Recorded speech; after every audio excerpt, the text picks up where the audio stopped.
Alright, this is going to be an India Pale Ale or an IPA. So what's an IPA? British soldiers in India demanded their ration of beer. So the beer had to come from England, so the English sent it over on ships. Well, it spoiled before it got there. So they had to add a lot more hops in it as an astringent. Astringent is something that kills bacteria. So this is how they dealt with it, is they made a beer that had a lot of hops in it. I'm kind of a hoppy guy anyway. I kind of like hopped beer.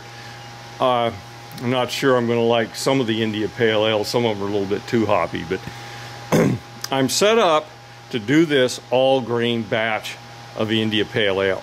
And I'll go over some of the things I've gone over before. I'm probably going to do a number of videos on individual beers. This one's called a Rebel IPA, got it off of Brewer's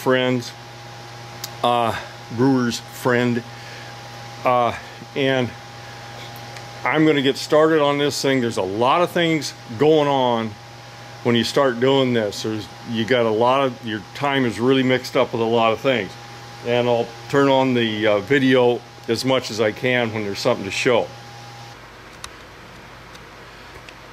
Okay, first thing, there's 10.5 pounds of American 2-row barley. I'm going to grind it.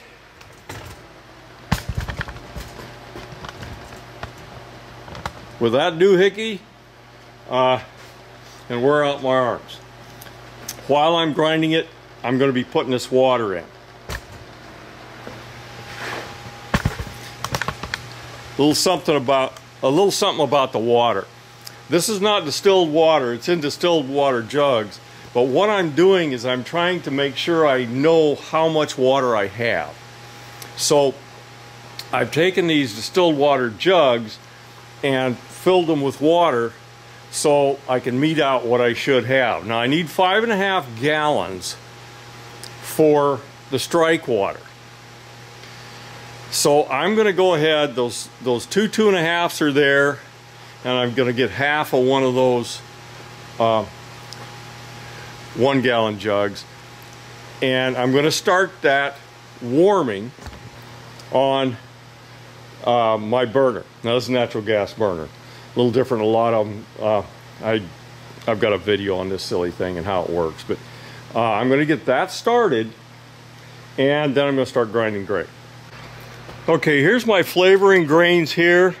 I'm going to mix those halfway through the grind. It consists of American Caramel / Crystal 60L, and that's 1 pound, and then ½ pound of American Carapils dextrin malt, total 12.5. But I'm going to grind this up in the middle of the rest of the grain. Okay, here you can see the flavored malts. Always love the smell. I think I've said that before, but you always love the smell when you grind that stuff up. Here, 15 minutes later, my old hand grinder, we got the grain ready, and our strike water is almost there. I need to get my ton up here, and I'll tell you what temperature I'm going to put the water in at. Okay, right now my shop temperature is 50.8. I'm going to shoot for 180. Now I'm looking for 152 in the mash with the grain in it. I'm going to go to 180. I've had a little problem with some of these things. They were saying 167, and then I tried 172, and I still didn't get up to the proper temperature. So I'm going to go to 180 this time. Okay, I'm at 181 on my strike water. I'm going to call that good, put it in the mash tun, and then we'll be putting the grain in. Okay, it's the simple things that always nail you in the butt. Make sure this valve's off on the outlet of the tun. before you put your water in. I have pre-warmed the tun. I brought my water temperature down to 177. So now I'm going to put the grain in. Okay, mixing and mixing. Want to be sure it doesn't clump up. I'm going to check this temperature in a minute, 'cause I don't want to spend a lot of time mixing this. I just want to make sure that it is thoroughly mixed and there's no clumps that could end up drying up or something like that.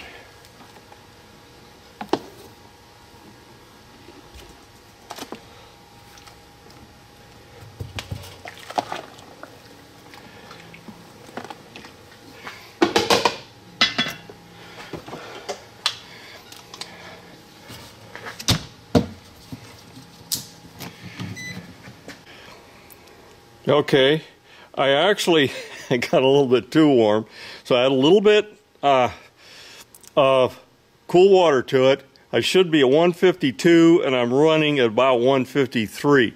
So I'm going to start the timer on this and it's going to sit there for 90 minutes.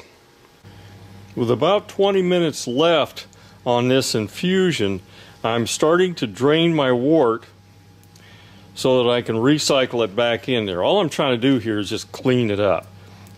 There's a bunch of crap comes through it at first, and so I'm slowly running it out and trying to get it to clear up. Each time as I fill this thing up, I'm going to go ahead and dump it back into the tun. You kind of have to keep adjusting that valve because I notice it's slowed down again because it starts getting plugged up. So you need to open it just a skosh more. Now you can see I've opened it up a little bit more, probably a little bit too much. Okay, pretty much going to run this until it runs clear. Looks like it's probably clearing up pretty fast now, but I'm still going to give it quite a while. As usually happens, I get about 166 to 167 degrees by putting boiling water in there as the sparge water. That's as close as I can ever seem to get. So I'm going to leave this sit for 10 minutes. Then we're going to go ahead and I'll probably clear the wort just a little bit more and then we'll start putting it in the kettle. Okay, to give you an idea, here we have 10 gallons. That's a 48 quart mash tun. And we had a total of 10 gallons in there, so we've got quite a bit of wort there. It's going to shrink quite a bit as we go along, but we're starting out with quite a bit. Now what I'm doing here now, I'm starting to drain the wort into the kettle, but I put it into this pot just to be sure my wort is clear. And you know, it's about as clear, I think, as I'm going to be able to get it. I'm going to take this little bit here, because there are a few specks in it, and I'm going to dump it back into the tun. But I think we're going to be dumping right now. We'll be putting all this wort into the kettle and getting it ready to boil. Now, this is going to take a while, because you got 10 gallons, and you don't want to hurry this at all. So I'm going to just kind of let it do its thing, and I'll watch it, come back and look at it a little later, you know, make sure it's still flowing, because these things do tend to kind of plug up. So this is going to take, this may take close to an hour. Okay, we're getting pretty close to having all the wort out of the tun. It's taken about an hour and a half. This is also going to be at least a 7.5 gallon boil. So I'm going to be pretty close to boiling over in this silly thing. I did a hydrometer test of the wort. I'm running a little bit low. It should be 1.045 and it's 1.040. Don't know why that especially is. That sounds like it's maybe not as thick as it should be. Probably doesn't make any difference. One thing about the hydrometer test, you know, this silly thing, They're not necessary. You don't have to do it. It gives you more idea of what's going on, but they aren't, you know, they aren't something that you have to have. You could probably still make pretty good beer without them. I do it because I like to test a lot of stuff.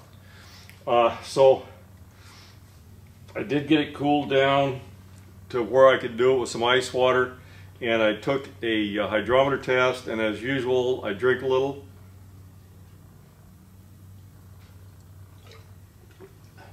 This one has got just a little bit different taste. It's sugar water like all the rest, but the carapils may have been maybe the different taste I'm getting in there. But as soon as this thing finishes up, here, I'll show you this. As soon as that finishes, we're about 6.5, almost 7 gallons now, and we'll see how full it's going to make my old kettle there. That's a 40-quart kettle. It's going to be just barely enough, but it's about ready to go under the boil, so pretty quick we'll be boiling. Okay, you can see that's the mash tun. We're just about out of water. It's below the level of the mash, so it's going to thin out here and stop pretty quick. Finally, the tun emptied, and I've got all the wort out of it. It's on the burner now, and we're going to start it boiling. Now that's a 40-quart or 10-gallon pot. The original amount of water I used was 10 gallons, including the strike and the sparge. Pretty close to the top of this thing. Sometimes this stuff is a little disconcerting because I'll have too small and then too much and all sorts of crazy things. Anyway, I'm going to put the lid in this thing, get this sucker boiling, and hopefully pretty soon we'll get it boiled out. Now if this thing doesn't boil over, I will probably eat my hand. If this thing doesn't boil over, I'll be really surprised, because it looks like it's going to boil over. Now, as soon as it starts to boil, I'll take that lid off and we'll add the first hops. Okay, we've started our boil. May have to cut it back a little ways. We're probably going to get a boil over here, especially when I put this the Cascade hops in. I got a 1 ounce of Cascade I got to put in here. And it's a boiling and it's bubbling and stuff, and it's going to go over. Yeah.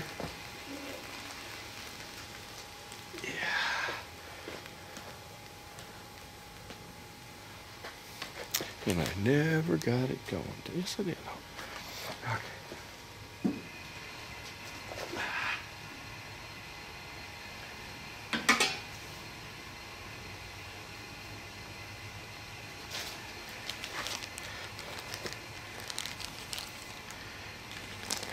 A lot of times when you put these in, it takes off. Yep, it's doing it. It's doing it. It's doing it. Good thing it's out the shop.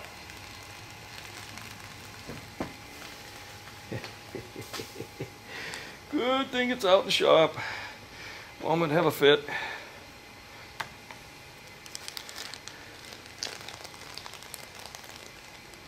Okay, that's a Cascade. Nice mess.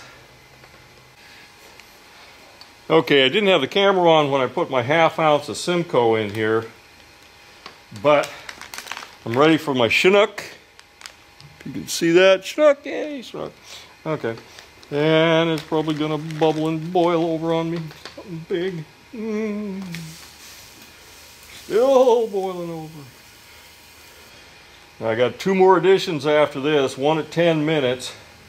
That's just before I'm gonna put the wort cooler in it. And one at I think 5 or 1 minute. Now this Chinook, I'm only supposed to put 1/2 ounce in, but the guy gave me a full ounce, and I thought, what the heck, I'll try it. This is kind of a piney stuff, Chinook. And we'll see if it's as aromatic as I think it might be. 10 minutes in, I got the wort chiller in it. See if we can get her boiling again. And I got 2 more additions, one at 5 minutes and one at 1 minute. Okay, just put the last of the hops in, and it's only going to go for another minute or so. Then we're going to pull it off the heat and start cooling it down as fast as we can.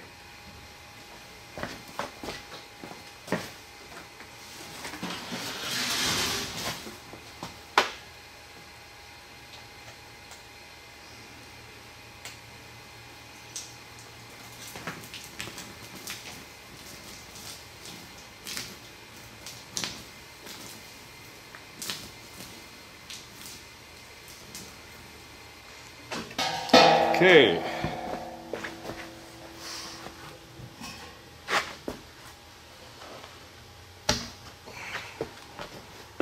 The water's ready to cool it down.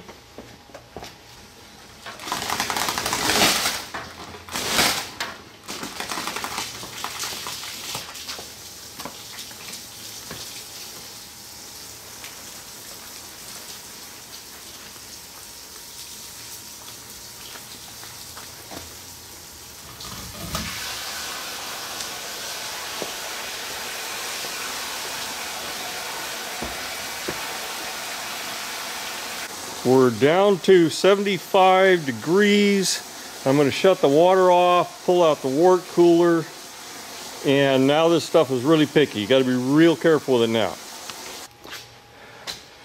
Okay, this dipper's been sanitized.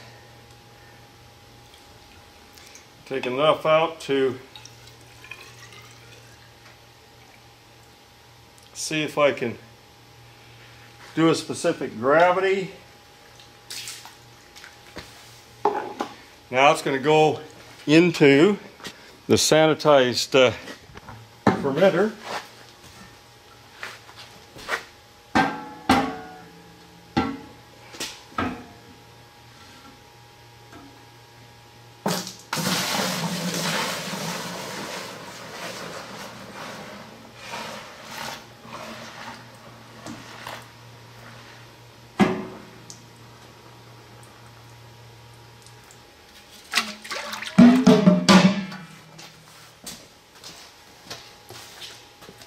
Sanitized lid, and it's ready to take downstairs. Okay, here's our fermenter here. Now I have my special little way of aerating the wort. It does need to have oxygen put into it. Okay, I have an oxyacetylene rig here. I've been sanitizing. I sanitized the tip. And this little doohickey down here is a aquarium area.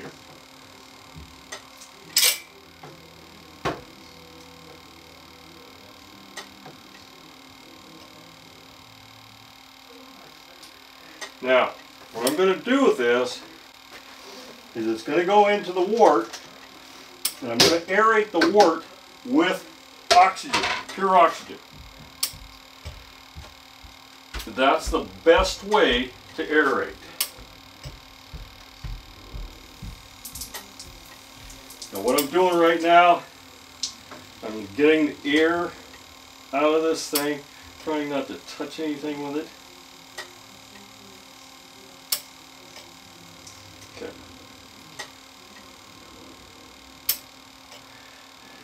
Now this thing is going to make a heck of a mess when it goes in here, because all those bubbles are going to get worse. And so what I'm going to do is cover it up.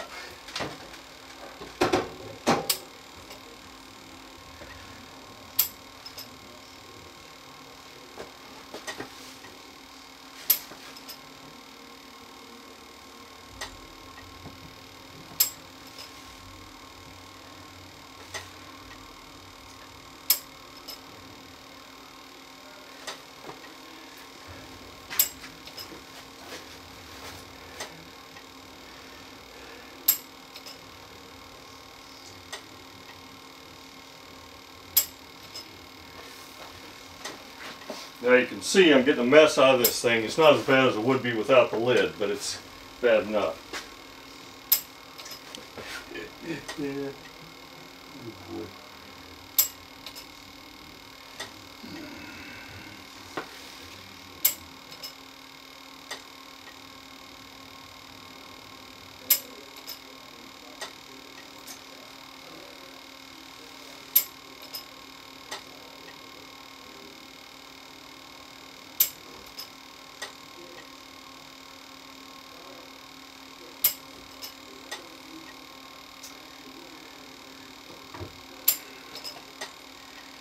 Okay, we are done.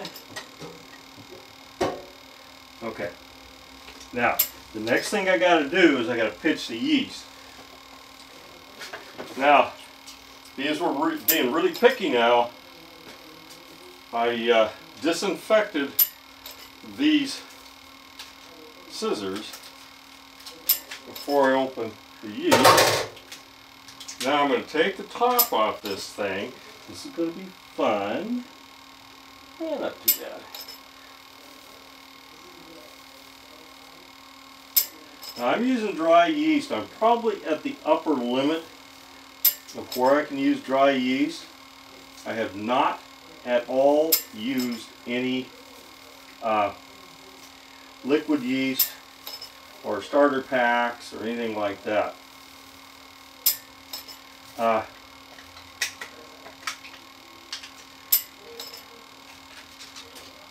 Okay, it's ready to be covered, and put the fermenter doohickey on top. I'll show you what that is in a minute.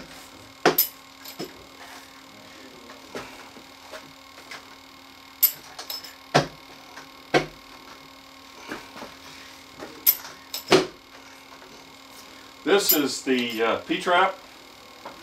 Gets a little bit of it gets filled with liquid between the two lines.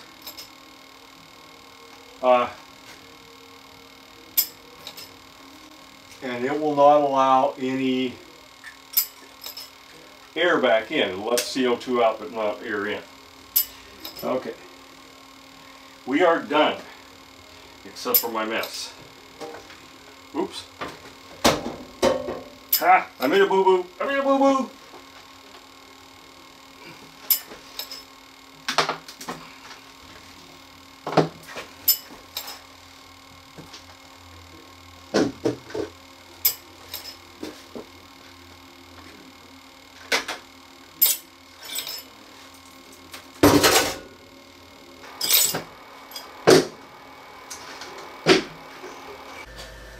I thought this one was interesting. This is my first IPA.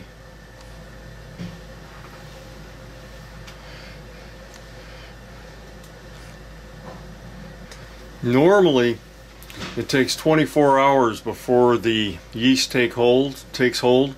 This took hold in about 4 hours, and you can see now it is just literally like boiling in there. It's really taken off. That's the most I've had one take off. So it's really cooking and booking. This is about 18 hours in. Okay, I went ahead and ran this primary and the secondary fermentation on it.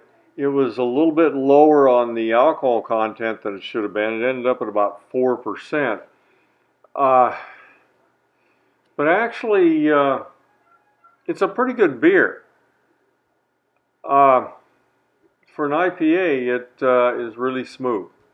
So I was pretty happy with this thing. I think my biggest problem was the mash efficiency was not very good, and I'm working on that. I got more stuff coming on how to do the mash tun and so on like that. And that's all for this one.